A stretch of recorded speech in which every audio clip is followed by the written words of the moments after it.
Soy Fernando Díaz Villanueva, hoy es 19 de septiembre de 2017 y esto es La Contracrónica.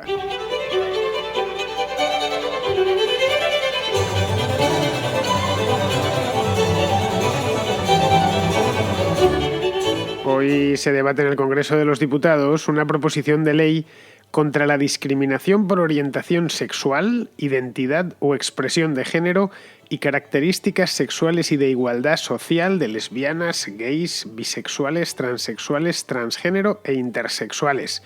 Bueno, casi me quedo sin aire, pero es que ese es el enunciado completo de esta proposición de ley que, ya digo, se va a debatir hoy en el Congreso a instancias de Unidos Podemos. Es un nombre larguísimo, realmente interminable, enunciarla entera, pues la verdad es que necesitas cargar bien de aire los pulmones. Pues bueno, aparte de eso, aparte de un enunciado tan kilométrico, la ley en cuestión tiene como objetivo acabar con la homofobia y garantizar los derechos a este colectivo.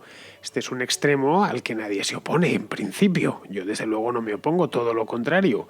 A lo que quizás si nos opongamos, unos cuantos, incluido yo mismo, por supuesto, es... en fin, no sé cómo decirlo sin que me caiga todo el peso de la ley encima.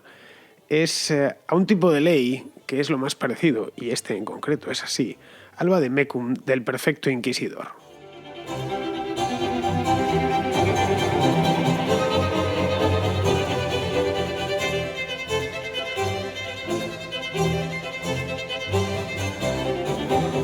La ley en cuestión, llamémosla por abreviar Ley LGTBI, es así, ese es el enunciado correcto, LGTBI, no normalmente dicen LGBTI, no, es LGTBI. No tengo ni idea por qué razón, a los transexuales se les pone antes de los bisexuales, pero vamos, el hecho es que es así, LGTBI, bueno, pues vamos a llamarla así ya a lo largo de todo el programa, porque si cada vez que la cito tengo que dar su nombre entero, pues se me va a ir el programa citando el nombre completo, enunciándola.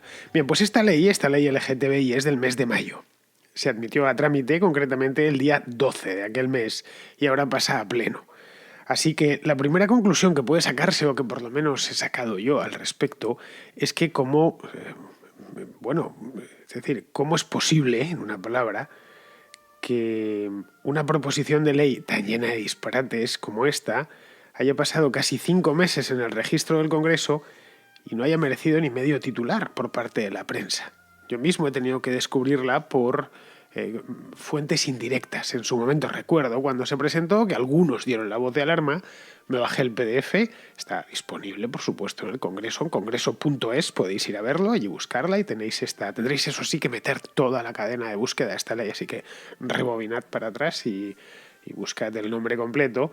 Bueno, está en el Boletín Oficial de las Cortes y se llama así. Tienes un PDF, os la podéis bajar por si os queréis castigar, que lo mismo os queréis castigar con estos textos, o mucho mejor es escuchar la contracrónica porque ya os la explico yo. Bueno, pues esto es lo primero, que nadie hubiese dicho nada. Y bueno, entiendo el último mes, que hemos estado atareados, digamos, entre el atentado terrorista del mes de agosto y lo del referéndum, del referéndum que nos ha llegado en septiembre. Pues bien, hemos estado muy liados, ¿para qué negarlo? Pero caray, antes de eso lo suyo es que esto hubiese originado como mínimo un pequeño debate a nivel nacional. ¿Qué menos? Desde luego yo sí me llego a leer la ley antes, cosa que culpa mía. Es decir, tenía que haberme la leído como mínimo el mes de julio. Lo que pasa es que en aquel entonces, pues ya sabéis que estábamos entretenidos con otras cosas, pero vamos, que esto debería haber dado lugar en aquel mismo momento a que se abriese, ya digo, un debate nacional. Pero es que hay ciertas cosas que no sé por qué en España no se debaten y casi todas tienen que ver con esto de la corrección política o de la corrección política impuesta. Nos han ido metiendo una ley tras otra y al final nos las meten a martillazos, porque ni siquiera se abre un debate, ya digo, a nivel nacional en el que se expongan las distintas posturas de una manera desapasionada. Se diga, muy bien, pues lo que usted está diciendo es disparatado, yo propongo esta otra cosa. Pero aquí se juega en este aspecto con los consensos que probablemente nazcan de un complejo de culpa originario y de ahí que se decida pasar todo por miedo al que dirán o por miedo al que nos tacharán o que dirán de nosotros. Muy bien, pues como nunca es tarde y todavía esa ley no se ha aprobado, simplemente se está debatiendo, ya sabéis, el nunca es tarde si la dicha es buena, y en este caso la dicha por supuesto que es buena, sí que es mejor que antes de que la terminen aprobando, que lo mismo la aprueban, yo me espero cualquier cosa de esta banda, y cuando digo banda los incluyo a todos, pues antes de que la aprueben, lo suyo es conocerla un poco y saber realmente a lo que nos enfrentamos, y no solo los españoles, porque luego estas leyes, que según ellos es pionera en el mundo, no me cabe la menor duda de que esto es una ley así, es pionera en el mundo, luego irán pasándolas a otros países. Es decir, que os advierto que en Argentina o en Chile o en México o en Colombia, de una manera, o en el Perú estará, no sé si el año próximo o dentro de 5 años o dentro de 10, pero al final todas estas cosas terminan pasando de país en país. Bueno, la ley en principio parte de un objetivo que es loable y que es acabar con la homofobia. La homofobia, como en general todas las fobias, no es más que una disfunción mental. Creo haberlo dicho ya en alguna ocasión aquí en el programa. Los homófobos, es decir, todo aquel que es homófobo, que puede ser tachado homófobo en sí, o que se autodenomina homófobo, que alguno hay, que te lo dice abiertamente, pues sí, yo soy homófobo. Bueno, o no se llama a sí mismo homófobo porque no utiliza esa terminología, pero habla y actúa como un homófobo. Bueno, pues ese es la homofobia, que es en definitiva odiar a alguien por el mero hecho de ser homosexual. Quizás requiera tratamiento psicológico, de hecho no me cabe la menor duda en algunos casos, pero no desde luego una ley. Porque en principio y al final uno es libre de odiar a quien quiera, odiar a quien le dé la gana, y solo delinquirá cuando ese odio pase al plano práctico. Es decir, cuando ese odio se convierta en agresión o en discriminación prácticas. De una agresión, que alguien, pues yo por el mero hecho de que tú eres homosexual te voy a sacudir. No, pues que todo el peso de la ley caiga sobre ti. O soy el encargado o el jefe en una empresa y decido no contratar a fulano o a mengana porque me ha llegado que son homosexuales y aquí no pueden pasar. Bien, en ese caso ambos serían punibles bajo cualquier ordenamiento jurídico que se diga no ya democrático, sino simplemente liberal. Muy bien, pues esto ya está contemplado. Es decir, ambos extremos están contemplados por la ley. El Código Penal, en España concretamente, prevé en su artículo 510 los delitos de odio. Solo por el hecho de odiar y difundir el odio, ¿se entiende? Por ahora no se conoce no está como en esta película Minority Report, en el que ya se sabía si ibas o no ibas a hacer un delito, todavía no se ha inventado eso y entonces, no tenemos a los gemelos y entonces ni a la señorita aquella que podía ver el futuro, de que no se puede todavía crear una ley contra el que es homófobo, pero lo es solo dentro de su propia mismidad. Lo que sí se ha incorporado en el Código Penal, en concreto en la última versión, la última reforma que se hizo en 2015, se incorporó lo de los delitos de odio y además se acrecentó. Bueno, pues según el enunciado de este artículo, ya digo, el artículo 510, los delitos de odio son aquellos, y esto es textual del artículo, que promuevan, inciten directa o indirectamente al odio, hostilidad, discriminación o violencia contra un grupo, una parte del mismo o contra una persona determinada por razón de su pertenencia a aquel, por motivos racistas, antisemitas u otros referentes a la ideología, religión o creencias, situación familiar, la pertenencia de sus miembros a una etnia, raza, nación, sexo, orientación o identidad sexual, por razones de género, enfermedad o discapacidad. Bien, esto es lo que dice textualmente el artículo 510 del Código Penal, que lo he ido a mirar personalmente, que evidentemente esto no me lo sabía de memoria y me lo sigo sin saber de memoria porque os lo he leído. Bien, el Código Penal, quiero decir, prevé para este tipo de delitos penas generosas, penas de hasta 4 años de prisión, de 1 a 4 años de prisión. Esto, por supuesto, es solo por fomentar o incitar al odio, como bien dice la ley. Si el odiador en cuestión discrimina o agrede, la cosa es incluso peor. Es decir, si vas más allá de difundir tu propia enfermedad y la pasas al terreno de lo práctico, bueno, pues entonces sí que va a caer no solo este artículo, sino que caerán unos cuantos más en función de lo que hayas hecho. Es decir, que se puede odiar, pero en privado. Es decir, uno puede perfectamente ser un saco de odios, y hay unos cuantos, especialmente en las redes sociales, los tenemos que padecer a diario, pero bueno, tienen toda la libertad del mundo para odiar y para estar envenenados, ¿no? A mí eso no me parece mal, que se castigue la difusión de odio, bueno, pues porque el odio es un sentimiento muy destructivo.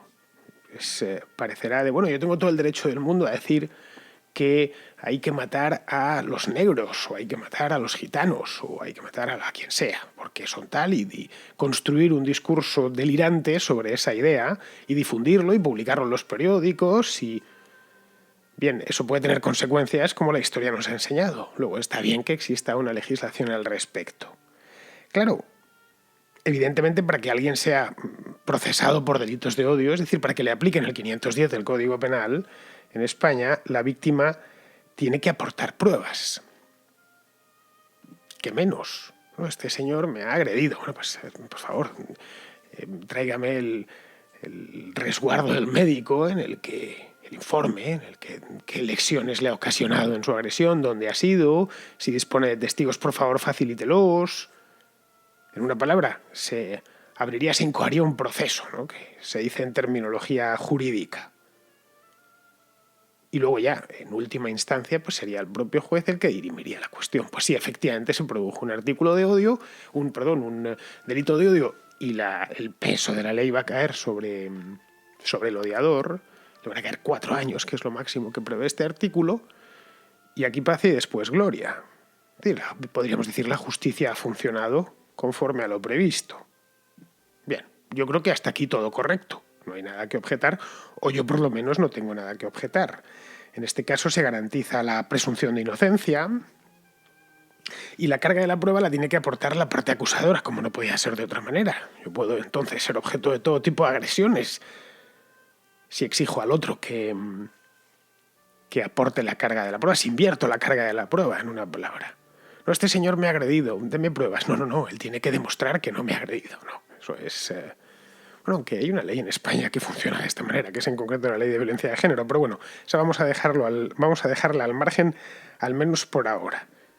Bueno, estas de odio funcionan así, y bien, hasta ahora funcionan bien. Hay muy pocos delitos de odio en España en comparación con otros países del mundo, poquísimos, apenas hay que lamentar más allá de algunas agresiones, por supuesto muertos o pocos o ninguno, podemos decir, no hay incidentes de tipo...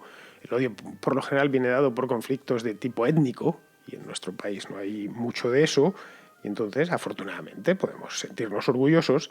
El hecho es que está ahí la legislación pertinente y se lleva a término con la justicia de la mano. Yo no tengo nada que objetar e incluso me parece bien que esa legislación exista y creo que cualquier persona con un sentido mínimo de la justicia también le parecerá bien. Y por supuesto, cualquier tipo de delito de odio que se juzgue pues está sujeto al debido proceso con las garantías procesales que implica. Todo proceso, incluyendo por descontadísimo que el juez no será juez y parte. Es el primer miedo que puede tener uno ante el juez. Bueno, es que este tipo va a ser juez y además va a ser parte. O que ante la duda fallará a favor del reo. Que si tiene la más mínima duda, pues siempre el indubio pro reo famoso del derecho romano. Bien, todo esto en principio nos parece una tontería porque lo damos por hecho, pero la verdad es que no lo es en absoluto.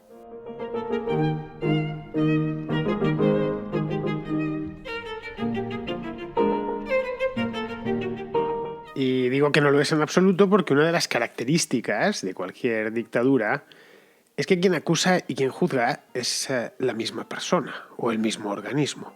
Algo así como, no sé si sois lectores de cómics, yo no lo he sido nunca con mucha intensidad, pero de jovencito sí que los leía. No sé si os acordaréis del juez Dredd. Se llegó a hacer incluso una película en los años 90, bastante mala, por cierto, pues de los cómics, el juez Dredd, que era policía, juez, jurado y verdugo a la vez, todo junto, ¿no? En la megacity, aquella en la que vivía, ¿no? Ese futuro distópico, y que por supuesto no tenían sus juicios, que siempre terminaban con la muerte, por supuesto. Creo que era el juez de ese que decía, yo soy la ley y más vale que te lo creas, ¿no? Bueno, pues no había apelación posible. Pues bien, lo que Podemos propone crear es una ley dedicada solo a los delitos de odio. Pero solo hacia este colectivo, no los relacionados con la raza ni con la situación familiar, como antes veíamos con el enunciado del artículo 510, sino como una ley aparte, por supuesto, del Código Penal. Autónoma de él, además. Y autónoma y al margen de la justicia ordinaria. El texto, por ejemplo, contempla la creación de una serie de órganos que garanticen el cumplimiento de esta ley. Es decir, no va a bastar con la justicia ordinaria o con la policía. Bueno, en el caso de que esto suceda, pues aparece un señor, yo denuncio en el juzgado de guardia o en la comisaría de policía. Bueno, esa denuncia se pone en funcionamiento y al final esto pues, sigue el curso lento pero implacable de la ley. No, aquí habría una serie de organismos, ya digo, para hacerla cumplir, sin tener que pasar por los tribunales. La ley recoge la creación de un Consejo Estatal contra la Discriminación por Orientación Sexual e Identidad de Género, lo mismo larguísimo, no sé cómo iban a conseguir hacer el logotipo de aquello. Imagina el sello, necesitarán un sello de 40 centímetros de lado para que quepa el nombre entero del consejo. Bueno, al final le terminan poniendo unas siglas, obviamente. Bueno, espero que no le terminen poniendo nada porque esto no salga adelante, pero bueno, en el caso de que salga. Bueno, pues esto sería independiente del gobierno, este consejo. Serviría para ir viendo cómo ir haciendo la estadística. Entiendo que si la ponen independiente del gobierno es para poderla controlar ellos, gobierne quien gobierne. Si gobiernan ellos, pues ellos directamente, y si no gobiernan ellos, ellos también. Por eso se garantizan, entre comillas, cierta independencia. Habría además una así llamada comisión interministerial que estaría adscrita a Sanidad para que la ley tenga transversalidad, especialmente en todo lo que toca a la educación. Por esto han insistido en la presentación de la ley que la parte más importante no es ni muchísimo menos la parte sancionadora, sino la educación. Habría que alterar libros de texto y demás programas educativos, es decir, que al final tenga, un poco como lo de la ley de violencia de género, de la que hablaba antes, una aplicación transversal en toda la administración. Y por último, se crearía una agencia estatal contra la discriminación por orientación sexual, identidad de género y expresión de género. Identidad de género, expresión de género y características sexuales. Todos los nombres son gigantescos. Esta afición que tienen por llenarlo todo de letras, como se ve que son profesores universitarios, acostumbrados a dictar apuntes a los alumnos. Bueno, pues bien, esta agencia estaría formada por representantes de las comunidades autónomas y las asociaciones de defensa de los derechos LGTBI. La formarían ellos mismos, en una palabra. No habría, no sería algo. Dicen, bueno, esto es un un órgano administrativo que está formado por funcionarios de carrera especializados en este tema, que dependa directamente de un ministerio. No, ni muchísimo menos. Estaríamos hablando de un organismo autónomo. Es decir, estaríamos, por lo tanto, ante un órgano político o lo más parecido a un órgano político, que tendría la capacidad de acusar, de instruir, de juzgar y de condenar. Esto, por ejemplo, facultaría a esta agencia estatal para actuar al margen de la justicia en todos los ámbitos que le confiere la ley, que son muchos. Bueno, casi todos los que tienen que ver con la libertad de expresión. Podría actuar de oficio, digamos, sin necesidad de que pasase ningún juez por delante o que hubiese denuncia previa. Así nos encontraríamos con que cualquier expresión verbal, en cualquier ámbito de la vida, incluido por supuesto el ámbito privado, pues sería perseguible y multable por la agencia.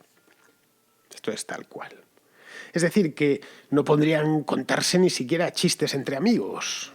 En este caso, chistes de maricas no podrían contarse. Sabéis que es un género de chiste con un género propio. Quien no ha contado alguno ha escuchado miles. Algunos tienen gracia, otros no tienen ninguna, pero el hecho es que no dejan de ser chistes, no hay más.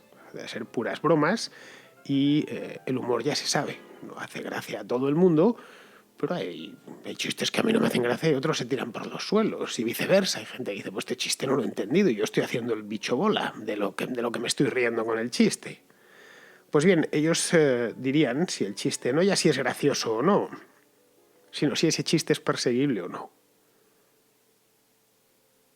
Y a partir de ahí aplicar la sanción correspondiente, es decir, juzgarlo y aplicar la sanción, que podría llegar hasta 45.000 euros. Lo que no podrían es meterte en la cárcel. Es decir, no se han dotado de competencias penales por ahora. Pero bueno, son 45.000 euros, que es 2 veces el salario medio en España. Si ese chiste, por ejemplo, forma parte o se presenta en forma de una viñeta en un periódico, pues la agencia podría cerrar ese periódico durante 2 años. Voy más lejos. Si ese chiste lo hemos tomado de un periódico y lo hemos colgado en la peluquería del barrio, porque el peluquero es amigo nuestro, lo hemos dejado, mira qué bonito, y se lo colgamos en el corcho, y hay una denuncia, podrían cerrar también la peluquería. Claro, no digamos ya si a alguien se le ocurre ir más lejos y saca un autobús como el de Hazte Oír del pasado mes de abril, lo saca a la calle. Bueno, en ese caso de nada le serviría a Hazte Oír, pongo el caso de Hazte Oír porque es el que conocemos todos, pero vamos, que le puede suceder a cualquiera, recurrir a los jueces porque la agencia está por encima de los jueces. Es pavoroso, lo sé. Es realmente un tribunal paralelo especializado en un tipo de delitos que el propio tribunal define, juzga y castiga. Y si nos atenemos a la ley que me he leído, me lo he tomado muy en serio este asunto, no he querido hacer un programa hasta que no lo conociese bien y en concreto hasta que se debatiese en el Congreso, pues te da un puñetazo con toda esa frialdad. Es decir, que es imposible no vincularlo con el Tribunal del Santo Oficio, porque este funcionaba de una manera muy similar. La Inquisición solo perseguía un tipo de delito. Gente piensa, no, perseguía a todos los delitos religiosos. No, en absoluto. No perseguía a los infieles. La Inquisición no procesaba musulmanes. La Inquisición solo perseguía el delito de herejía, nada más. Era su única competencia. Por eso sus víctimas fueron fundamentalmente judeoconversos al principio y luego, cuando ya no quedaba ninguno, protestantes. También tenían casos de brujería y tal, pero siempre dentro del cristianismo. Y gente que se confesaba como católica, porque desde el año 1492 en España solo había oficialmente católicos. Todos los demás ya habían sido expulsados, menos los moriscos en Valencia, que fueron expulsados en el año 1609. También hubo persecuciones de falsas conversiones de moriscos. Pues bien, sobre este único delito de herejía se edificó un poderoso mecanismo de control social, porque cualquiera podía ser acusado de judaizante o de luterano. Muchas veces bastaba con que te viesen sentado un sábado, es decir, sin estar trabajando, o que pasabas varios sábados sin moverte, es decir, que estabas contemplando y respetando el Shabbat, para acusarte de practicar el judaísmo en secreto, o que mostrases frialdad ante el paso de la imagen del patrono local para que te endilgasen el San Benito de protestante. Estas cosas ocurrían y se ven además en los archivos de la Inquisición. La delación, a fin de cuentas, era anónima. Sospecho que en este caso también sería así. La Inquisición, en definitiva, era un tribunal político. No era propiamente un tribunal religioso. Estaba revestido de religión, pero era un tribunal político cuyo ámbito alcanzaba todos los dominios de la corona. Porque hubo tribunales de la Inquisición en Castilla, en Aragón, en Portugal, en Nápoles, en Sicilia y en América. Allá donde reinaba el rey, había un tribunal de la Inquisición que dependían del inquisidor general de la Suprema, Tribunal Suprema, que estaba en la corte. Así que si alguien era incómodo, pues le echaban encima al Santo Oficio. Al propio Juan de Mariana se lo echaron, a pesar de que era jesuita y no había salido de su estudio en su vida. El inquisidor general, de hecho, lo nombraba el Papa, pero solo a propuesta del rey. Y solo ante éste respondía, porque al inquisidor general le pagaba el sueldo el propio rey. Pues bien, la Agencia Estatal contra la Discriminación por Orientación Sexual funcionaría de la misma manera, o de un modo asombrosamente parecido. No habría más garantías que las que la propia agencia quisiese dar, que podrían ser muchas o podría ser ninguna. Su presidente lo elegirá el Parlamento, según se desprende del texto de la propia proposición de ley. A partir de ahí, seguiría creando a sí misma, seguiría autoconstituyéndose como un poder paralelo al sistema judicial, ante el que, por supuesto, no cabría recurso, porque la ley especifica que aunque el acusado apele a los tribunales de justicia, es decir, oye, que yo no he dicho eso, que yo no he sido homófobo en ningún momento, no serviría de nada, ya que la agencia se reserva continuar con los expedientes sancionadores, que según el texto, y esto es textual, ya digo, no tienen conexión directa con las actuaciones jurisdiccionales del orden penal en curso. Es decir, de nada te va a servir. Al final te va a caer la multa. Es en suma una herramienta política de primera categoría y no es otra cosa, que podría emplearse para callar a cualquiera casi por cualquier cosa. Y con esto ya termino, que se me está yendo el programa, una ley orwelliana que si no la tuviese delante, como la tengo en este momento delante de la pantalla, no terminaría de creérmela.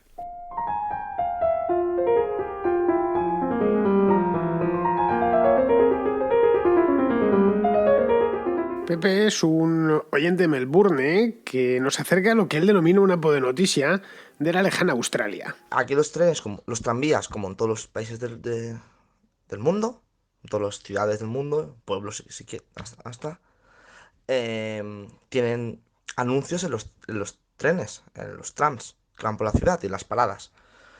Pues se ha visto que hay un grupo de no sé de qué, de Progress, que han dicho que no, que los anuncios son antidemocráticos y que hay que quitarlos. Y que no puede ser que vayas tú con tus niños a llevarlos al colegio y que tengan que ver anuncios. Están quitando anuncios de las paradas, de los trenes y parando los trenes para quitar los anuncios. Y, y están cogiendo y poniendo pegatinas de no, esta parada es undemocratic. Esto hay que pararlo. Y así tiene una página web y un artículo en The Age que ahora te voy a pasar para que lo leas tú si quieres. Bueno, Pepe, siéntete orgulloso. Estás ante ejemplares del Australopithecus perdoflauti.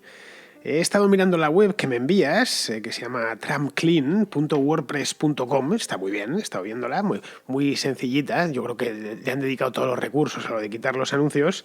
Y bueno, pues, ¿qué quieres que te diga? Nada nuevo. Buena parte de la izquierda, y esto no es de ahora, es de hace mucho tiempo, odia la publicidad y quiere eliminarla. Así que siguiendo su lógica de no me gusta, luego hay que prohibirlo, pues se toma la justicia por su mano y quitan los anuncios personalmente. He estado viendo algunos anuncios, algunas fotografías que aparecen en la web y se les ve ahí arrancando un vinilo de un tranvía, no solo de los propios tranvías que circulan, lo digo para los oyentes porque Pepe lo conoce, lo ha visto, sino que también van a los paneles estos, como los del metro que hay en Madrid, que aparecen por un lado el mapa del metro y por el otro lado un anuncio. Pues también los quitan. En concreto, una fotografía que aparecían arrancando un anuncio de Colgate. En fin, supongo que el tranvía subirá de precio. Si al final se terminan saliendo con la suya. Porque la publicidad, aunque es engorrosa a veces, no siempre. En Internet en concreto es muy engorrosa. Te aparecen anuncios por todas partes. A veces es muy irritante, todos lo sabemos. Pero nos hace la vida más barata. Incluso en muchos casos gratis. La televisión en abierto nos la paga la publicidad, quitando la televisión pública, que la pagamos con impuestos a la fuerza. Las cadenas, como pueden ser Telecinco o Antena 3 o todas las de la TDT, se pagan con anuncios. No digamos ya los periódicos en Internet. Estamos informados gracias a que hay anuncios. Si no, todos cobrarían un acceso, porque hacer noticias no es gratis. En fin, que esto es una cosa... No es propiamente una noticia, porque en Australia no está Podemos, no todavía, lo mismo, el día de mañana aparecen, aunque habrá algo parecido. Estos, desde luego, son... si fuesen españoles los llamaríamos podemitas. Es raro que aquí todavía no la hayan emprendido contra la publicidad, pero no te preocupes que de un modo u otro llegará. Bueno, pues llegamos al fin del programa, eso es al único sitio donde llegamos nosotros, y llegamos con Pizarro, que nos quiere dejar su comentario, en este caso sobre Donald Trump y el muro con México. La promesa, el compromiso, la amenaza de la construcción del muro fronterizo era en sí misma la construcción del muro en las mentes y corazones mexicanos. Con solo proponerlo, el mensaje de no somos amigos y no sois bienvenidos ya quedaba establecido. El propósito del muro ya se ha conseguido, se construya o no, porque el propósito no es solucionar la inmigración ilegal y el tráfico de drogas, sino replantear la relación mexicano-estadounidense partiendo del rechazo, es decir, concediendo únicamente lo imprescindible, buscando un acuerdo, no la concordia. A los entusiastas del hormigón se les enfría mencionándoles los costes, y al resto, incluido Donaldo, ya no les resulta útil ni nombrarlo. Un cordial saludo de Pizarro. Pues amigos, hasta aquí hemos llegado y solo nos queda una cosita y es despedirnos mutuamente hasta mañana.